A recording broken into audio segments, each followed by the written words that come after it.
nimaga? Etapdan etapga o'tishingiz uchun. Bu siz 1, 2, 3, 4, 5 ta odam taklif qildingiz bir diamonddan. Avtomatik kompaniya sizga $140 joyni ochib beradi va siz 2 diamond bo'lasiz. Eng kamida 5 ta odam taklif qilasiz.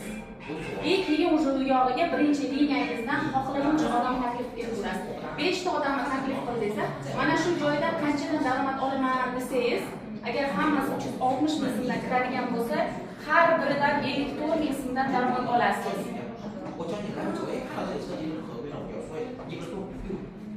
Avtomatik mana bu joyga o'tasiz. Endi diamond 2 da turibman. Diamond 3 ga o'tishim uchun nima qilishim kerak degan savol bo'ladi.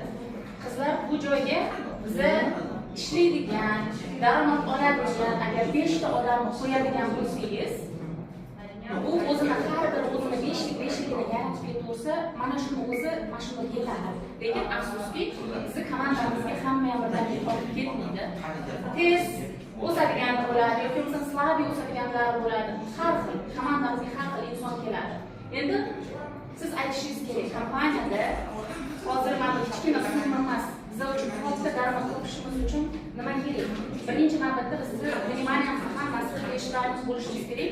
$30,000 tabarruk berishga qaratishimiz kerak. Mana shu insonlarga aytasiz, o'zingni 5ligini yarat. Mana bu inson 5ligini yaratdi, debga keldi. Mana takliflaringiz hammasi mana bu joyga kelgan vaqtida siz avtomatik diamond 3 ga o'tasiz. Mana bu joyga $540 joyga o'tyapsiz. Endi mana bu joyda 15% rahmat olyapsiz har biridan. Endi 15% bo'lganda 54 mingdan har biridan daromad olasiz. Diamond 2 bo'lganingizda 19% da daromad olishni boshlaysiz.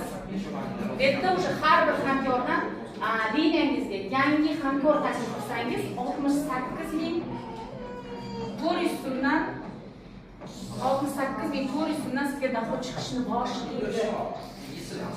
Takliflaringiz kelib, diamond 3 ga sakrab o'tganingizda уже siz 23% dohod olishni boshlaysiz. Каждый chaqirgan odamingizdan 82,800 so'mdan sizga dohod chiqishni boshlaydi.